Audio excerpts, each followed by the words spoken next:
வெள்ளிக்கிழமை சாயந்தரம் ஷஸ்வின் ஸ்கூல்லேருந்து வந்ததுக்கு அப்புறமா அவனும் குளிச்சுட்டு 2 பேரும் பார்த்தீங்கன்னா கோயிலுக்கு போகலான்னு கிளம்பிட்டோம். போகிற வழியிலேயே அதுக்கு போகிறதுக்கு முன்னாடி காட்டில் இருக்கிற அந்த கருப்பணன் கோயிலுக்கும் வந்து ரொம்ப நாள் ஆச்சு விளக்கு போட்டேன். சரி அட்லீஸ்ட் இப்போயாவது போடுவோம்னு சொல்லிட்டு வெள்ளிக்கிழமை கோயிலுக்கு போகிறதே போகிறோம். கையோட இந்த சாமிக்கும் விளக்கு போட்டுடலான்னு காட்டுக்கு போயிட்டோம் நேராக. அங்கே போயிட்டு பார்த்தீங்கன்னா பூவை மறந்துட்டு போயிட்டேன். எல்லாமே எடுத்துகிட்டு போயிட்டேன், தீப்பெட்டி, விளக்கு என்னன்ட்டு. ஆனால் கை துடைக்கிற துணி கூட எடுத்துகிட்டு போயிட்டேன். ஆனால் பார்த்தீங்கன்னா பூவை மறந்துட்டு போயிட்டேன். ஆனால் நல்ல வேலை அங்கேயே வந்துட்டு ஒரு அரளி பூச்செடி இருக்குது, நல்லா நிறையவே பூ இருந்துச்சு. சரின்ட்டு அதிலே வந்துட்டு கொஞ்சமாக பறித்து அங்கேயும் சாமிக்கு வச்சுட்டு அப்படியே இந்த பத்திரகாளி அம்மன் கோயிலுக்கு போகிறதுக்காகவும் கொஞ்சம் பறித்து எடுத்துக்கிட்டேன். இந்த செடியில் பார்த்தீங்கன்னா எப்பயுமே பூ இருக்கும், ஆனால் அன்றைக்கி கொஞ்சம் வெட்டி விட்டுருந்தாங்க, அதனால் வந்து தளைஞ்சு கம்மியாக பூத்துருக்குது. அதுவும் இல்லாமல் வெள்ளிக்கிழமை இந்த அமாவாசை அன்னைக்கெல்லாம் பார்த்தீங்கன்னா யாராவது கோயிலுக்கு வரவங்க பறிச்சுட்டு போயிடுவாங்க, அதனால் பார்த்தீங்கன்னா பூ இருக்காது. ஏதோ நல்ல வேலையாக அந்த அன்னைக்கு வந்துட்டு நிறைய பூவே இருந்துச்சு. ஷஸ்வின் கிட்ட வீடியோ எடுறான்னு சொன்னதுக்கு அவன் என்னையும் பூ பறிக்கிறதையுமே எடுத்துகிட்டு இருந்தான். அடையோ என்னையே எடுக்காதடா, நீ காட்டை பார்த்து கொஞ்சம் எடுடான்னு சொன்னேன். நெல் நாற்றெல்லாம் பார்த்தீங்கன்னா நல்லாவே தளைஞ்சு வந்துருச்சு. இன்னமும் அந்த கதிரெல்லாம் வைக்கலை, ஆனால் நல்லா தளைஞ்சு வந்திருக்குது. இனிமேல் வந்துட்டு பூட்டை விடுன்னு சொன்னாங்க. பூட்டைன்னா வந்துட்டு அந்த கதிர் பிடிக்கிறது. நான் பூ பறிச்சுட்டு இருக்கிற கேப்பில் ஷஸ்வின் பார்த்தீங்கன்னா இந்த கிணறு, செடி வச்ச இடம், நெல் வயல் எல்லாத்தையுமே வந்துட்டு ஒரு ரவுண்டு எடுத்துகிட்டு வந்துட்டான். செடி வச்ச இடத்துல மாமா கொஞ்சம் செடி வச்சுருந்து நல்லா தளைஞ்சிருந்துச்சு. ஆனால் என்ன கடிச்சதோ இல்லை மருந்தடிச்சிட்டாங்களான்னு தெரில, ஃபுல்லாகவே காஞ்சு போய் வெறும் காடு தான் இருந்துச்சு. அப்படியே பச்சை பசேல்னு பச்சை பட்டு போர்வை போத்துன மாதிரி இருக்குது பாருங்கள் காடு ஃபுல்லாக. இந்த ட்ரிப் ஹவுஸு ஃபஸ்ட்லாம் பார்க்குறதுக்கு பார்த்தீங்கன்னா அப்படியே பாம்பு கிடக்கிற மாதிரியே இருக்கும். இப்போயுமே வந்துட்டு டக்குன்னு திடீர்னு ஒன்று மட்டும் தனியாக கடந்து பார்த்துட்டோன்னா ஐயோ பாம்புன்னு தான் பயந்துட்டு வரணும், அந்த அளவுக்கு தான் இருக்கும். நம்ம எல்லாம் ஓலையை பார்த்தாலே பாம்புன்னு சொல்லி பதுங்கி போகிறவங்க. இந்த காட்டு கருப்பணன் கோயிலில் பார்த்தீங்கன்னா சுற்றிலேயே வந்துட்டு செவர் இருக்குது ரூம் மாதிரி. ஆனால் மேலே பார்த்தீங்கன்னா மேல் கூரையெல்லாம் இல்லை. எப்பயுமே கருப்பணன் கோயிலுக்கு மேல் கூரை போட மாட்டாங்கன்னு தான் சொன்னாங்க. அதுவும் இல்லாமல் இந்த கோயிலுக்குள்ளே உள்ளேயே வந்துட்டு நடுவுலையே வந்துட்டு மரம் இருக்குது. இதில் கருப்பணசாமி, கன்னிமார், அப்புறம் இந்த சிலையெல்லாம் செஞ்சு வச்சுருப்பாங்க பார்த்தீங்களா, நாய் மாதிரி, குட்டி பசங்க மாதிரி, அதெல்லாம் இருக்குது. அப்புறம் அந்த மரத்துக்கு முன்னாடியும் பார்த்தீங்கன்னா 2 கல் நட்டு வச்சு அதுவும் சாமியாக இருக்குது. போகிறப்ப வந்து குப்பையாக இருந்துச்சுன்னா கூட்டி விட்டுட்டு தான் வருவோம். ஆனால் இந்த வாட்டி பார்த்திங்கன்னா ரொம்ப லேட் ஆயிடுச்சு. அங்கே போகிறப்பயே பார்த்திங்கன்னா ஒரு 5 மணிக்கு மேலே ஆயிடுச்சு. இப்போலாம் 6 மணி ஆனாலே பயங்கரமாக இருட்டிடுது. இந்த கோயிலில் வந்து சாமி கும்பிட்டுட்டு அப்புறமா வந்துட்டு முறுக்கு வேறு ஆர்டர் பண்ணியிருந்தோம்.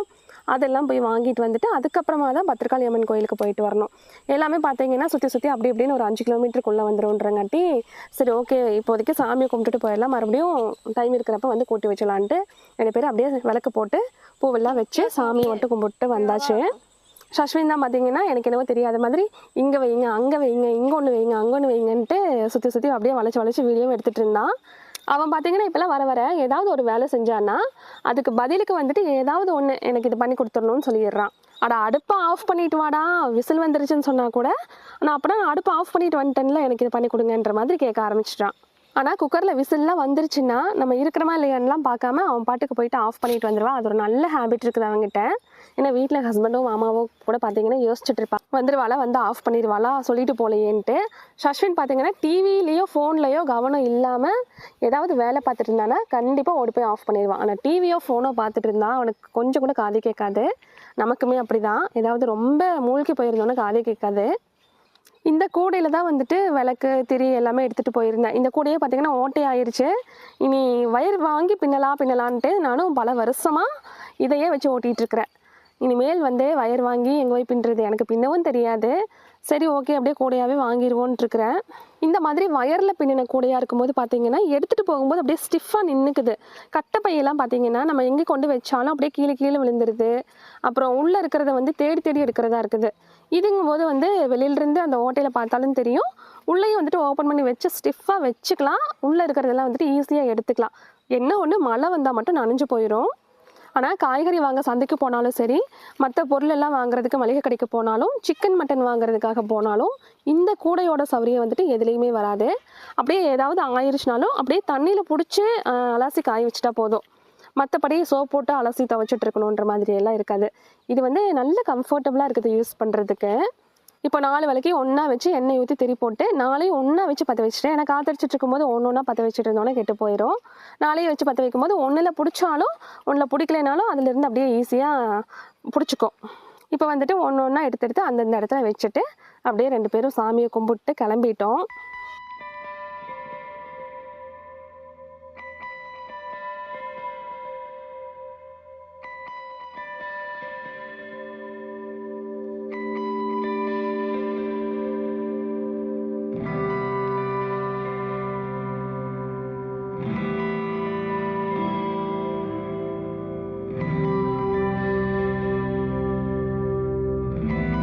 என்னதான் இருந்தாலும் நம்ம காட்டுக்குள்ளே சிம்பிளாக இருக்கிற கோயிலில் பூ வச்சு விளக்கெல்லாம் போட்டுட்டு சாமியை கும்பிட்டுட்டு ஒரு 5 நிமிஷம் உட்காந்துருக்கும் போது பார்த்தீங்கன்னா அவ்வளோ பாசிட்டிவாக இருக்குது.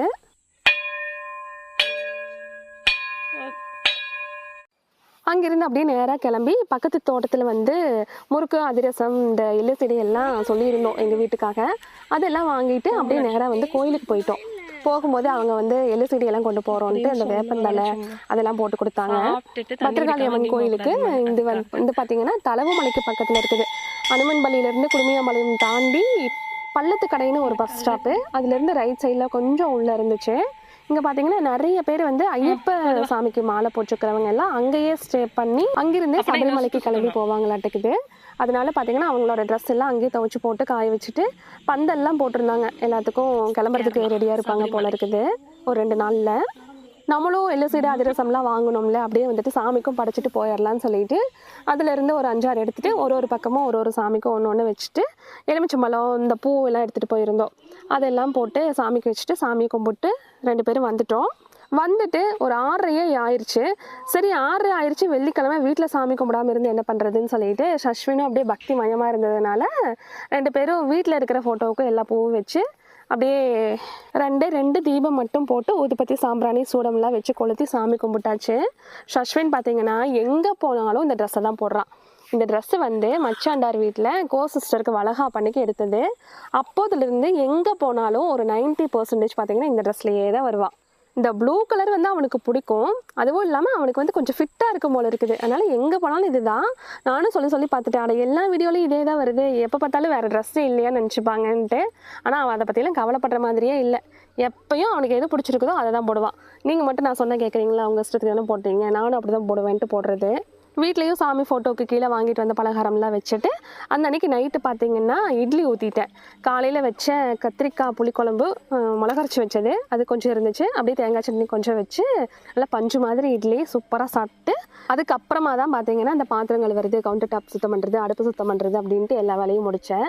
ஏன்னா அதுக்கு முன்னாடியே வந்துட்டு இந்த வேலையெல்லாம் செஞ்சுட்டு கடைசியாக பசிக்க ஆரம்பிச்சிடும். நம்ம சாப்பிட்லான்னு பார்த்தா சாப்பாடு ரெடியாக இல்லாமல் இருந்துச்சுன்னா கோவம் வந்துடும்.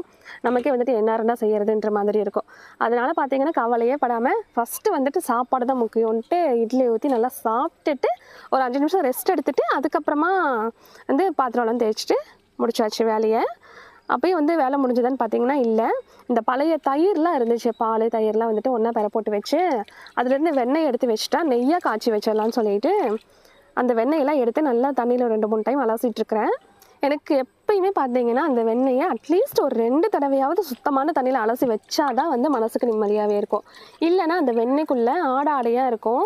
அது பார்த்திங்கன்னா சீக்கிரமாக கருப்பாகி அந்த பூஞ்சா பிடிச்ச மாதிரி ஆயிரும். ஒரு பயங்கரமான நாற்றம் அடிக்கும்.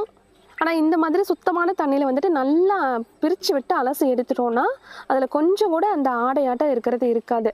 சுத்தமான வெண்ணெயாக இருக்கும்போது வெளியிலேயே வச்சுருந்தாலும் 1 வாரத்துக்கு வந்துட்டு கருப்பாகாது, எதுவுமே கெட்டு போகாமல் இருக்கும். நான் பண்ணுற எல்லாமே வந்துட்டு இந்த ப்ரொசீஜரில் தான் பண்ணுவேன். மாட்டு நெய்யாக இருந்தாலும் சரி, எருமை வெண்ணெயாக இருந்தாலும் சரி, நல்லா க்ளீனாக அலசி இந்த கப் ஃபுல்லாக நிரம்புற வரைக்கும் வச்சுட்டு அந்த கப்பு நிறைஞ்ச உடனேயாமே வந்துட்டு நெய்யாக காய்ச்சி எடுத்துருவேன். அப்போ தான் பார்த்தீங்கன்னா எப்பயுமே ஃப்ரெஷ்ஷான நெய்யாகவே இருக்கும். உங்களுக்கு மாட்டு நெய் எருமை நெய்யெலாம் வேணும்னா சுத்தமான முறையில் இந்த மாதிரி தயாரிக்கிறது தான். ஸ்க்ரீனில் வர நம்பருக்கு வந்துட்டு வாட்ஸ்அப் பண்ணுங்கள். தினமும் காலையில் வந்து கொஞ்சம் தயிர் ஆடை எல்லாம் போட்டு மோராக சிலிப்பி வெண்ணெய் எடுத்துடுவேன். காலையில் போடுற தயிர்லாம் பார்த்திங்கன்னா நைட்டு மீதி ஆகும்ல, அதை மட்டும் அப்படியே எடுத்து ஃப்ரிட்ஜில் வச்சுட்டு இந்த மாதிரி ஒரே முட்டை ஒரு நாளைக்கு வந்துட்டு வெண்ணெயாக எடுத்துடுறது. நீங்கள் 1/4 லிட்ரு 1/2 லிட்ரு 1 லிட்டருன்னு சொல்லிட்டு உங்களுக்கு எவ்வளோ தேவைப்படுதோ அந்த மாதிரி வாங்கிக்கலாம். ஒரு தடவை வாங்கி யூஸ் பண்ணி பார்த்தீங்கன்னா தெரியும் கடையில் வாங்குகிற நெய்யுக்கும் நான் கொடுக்குற நெய்யுக்கும் இருக்கிற வித்தியாசம். அதோட ஃப்ளேவரே பார்த்திங்கன்னா அவ்வளோ சூப்பராக இருக்கும். வாங்கினவங்க வந்து திரும்ப மாதம் வாங்கிட்டே தான் இருக்கிறாங்க. அந்த வெண்ணெயெல்லாம் சுத்தமாக எடுத்ததுக்கு அப்புறமா வேஸ்ட்டாக அந்த பழைய மோர் இருக்குது பார்த்தீங்களா, அதை வந்துட்டு நாங்கள் யூஸ் பண்ணிக்க மாட்டோம். ஒன்றா வந்து செடிக்கு ஊற்றி விட்டுருவேன், தண்ணி ஓடும்போது ஊற்றி விட்டுறது, அப்படி இல்லைன்னா வந்துட்டு குப்பையில் கொண்டு போய் ஊற்றிடுறது. இன்றைக்கி பார்த்தீங்கன்னா சிங்க்லேயே ஊற்றி விட்டுட்டேன். அந்த சிங்க்லேயே வந்து உப்பு கரை, இந்த புளிச்சு போன கரையெல்லாம் இருந்துச்சுன்னா அதை அப்படியே லைட்டாக எடுத்துகிட்டு வந்துட்டோன்ட்டு இந்த புளிச்ச மோரையே வந்து நம்ம சில்வர் சொம்பு டம்ளர்லையெல்லாம் பார்த்திங்கன்னா உப்பு கரை படிஞ்சிருந்துச்சுன்னா அதுக்குள்ளே ஊற்றி ஒரு நாள் நைட்டு ஃபுல்லாக ஊற வச்சுட்டு அடுத்த நாள் தேய்ச்சோன்னா அப்படியே பளிச்சுன்னு வந்துடும்.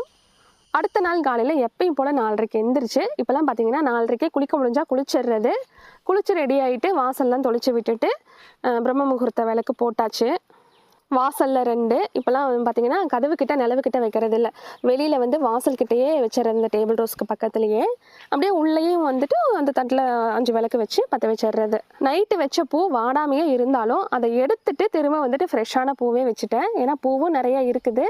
இந்த பூவும் வந்துட்டு நான் வேஸ்ட் பண்ண போகிறதில்ல.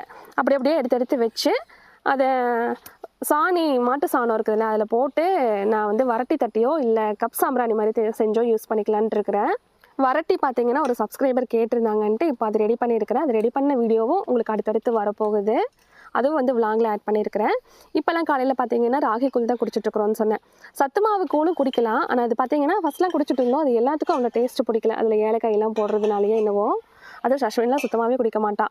இந்த ராகி கூழ் பார்த்தீங்கன்னா அப்படியே க்ரீம் மாதிரி இருக்குது, அதனால் எல்லாத்துக்குமே பிடிச்சிருச்சு. அதனால் ஒன்றும் பிரச்சனை இல்லாமல் போயிட்டுருக்குது. காஃபி வச்சுட்டு இருந்தான் ஒருத்தருக்கா ஒரு தடவையும் வந்துட்டு அந்த பாத்திரத்தை வச்சு சூடு பண்ணி கொடுத்துட்ருக்கணும். இந்த ராகி கூழுங்காட்டி எனக்கு பிரச்சனையே இல்லை. ஒரே அடியாக வந்து வடித்து 4 டம்ளரில் ஊற்றி தட்டு போட்டு மூடி வச்சுட்டா அவங்க வந்தோடனே எடுத்து கொடுத்துடலாம். இப்போது காலையில் சாப்பாட்டுக்கு சஷ்வினுக்கு கொடுத்து விடுறதுக்கு பார்த்தீங்கன்னா அவரைக்காய் கொஞ்சம் இருந்துச்சு, எல்லாத்துக்குமே வர்ற மாதிரி பொரியலுக்கு ஆகிற மாதிரி இருந்துச்சுன்னு சொல்லிட்டு ஃப்ரெஷ்ஷாக போய் அதை பறிச்சுட்டு வந்து செஞ்சுக்கலான்ட்டு அதை பறிச்சிட்ருக்கிறேன். பாருங்கள், ஒரே ஒரு செடி தான். இந்த லாஸ்ட்டில் ரைட் சைடில் ஃபுல்லாக படர்ந்துருச்சு, லெஃப்ட்லேயும் பார்த்தீங்கன்னா அந்த பக்கமும் ஃபுல்லாக படர்ந்துருச்சு. ஆனால் காயே காய்க்காதுன்னு நினச்சேன். நிறைய பூ வச்சு நிறைய பிஞ்சு காய் எல்லாமே இருக்குது. இந்த பக்கம் மட்டும் காய் இல்லை, இந்த கம்பி வேலிக்கு அந்த பக்கமாக பார்த்தீங்கன்னா அதுலேயும் காய் இருந்துச்சு. இது விதையும் போடலை, ஒன்றும் போடலை. எப்போயோ ஒரு 4 வருஷத்துக்கு முன்னாடி இந்த இடத்துல வந்து நான் விதை போட்டு செடி கொண்டு வந்தேன்.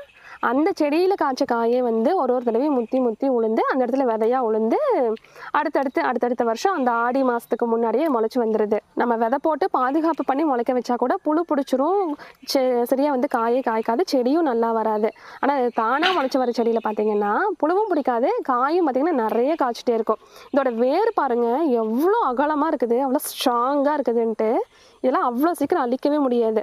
நான் கூட இவ்வளோ தூரம் படர்ந்துருக்குது, அது 2-3 செடியாக இருக்குமோன்னு பார்த்தேன். ஒரே செடி தான், ஒரே வேறு தான் இருக்குது. கம்பி வேலியில் ஃபுல்லாக படர்ந்துருச்சு. இனி பாருங்கள் அப்படியே காய்ச்சி தள்ளுன்னு நினைக்கிறேன். எல்லா காயிலையுமே புழு இல்லாமல் இல்லை, ஒரு காயில் வந்து புழு இருக்குது. அதுக்கு பார்த்தீங்கன்னா இந்த எறும்பு பவுடர் இருந்து அதை அடிச்சுட்டாலே போதும். அப்புறம் கொஞ்ச நாள் கழிச்சு அசுவனின்னு சொல்லிட்டு ஒரு கருப்பு பூச்சி வந்துடும். அதெல்லாம் தான் வந்து இந்த அவரைக்காயில் இருக்கிற பிரச்சனையே. இவ்வளோ காய் நல்லா பிஞ்சு காயாக கிடச்சிருச்சு. 4 பேர்த்துக்கும் பொரியலுக்காகும், அப்படியே குழம்பு வந்து வேறு வச்சுக்கணும். அப்படியே பக்கத்துலேயே பார்த்தீங்கன்னா ஒரே ஒரு அகத்திப்பூ மரம் இருக்குது, அதுலேயே வந்துட்டு 2 பேருக்கு பொரியலுக்காகிற மாதிரி இருந்துச்சு. அதையும் பறிச்சு சமைக்க வந்தாச்சு. அடுத்த விலாகில் பார்க்கலாம்.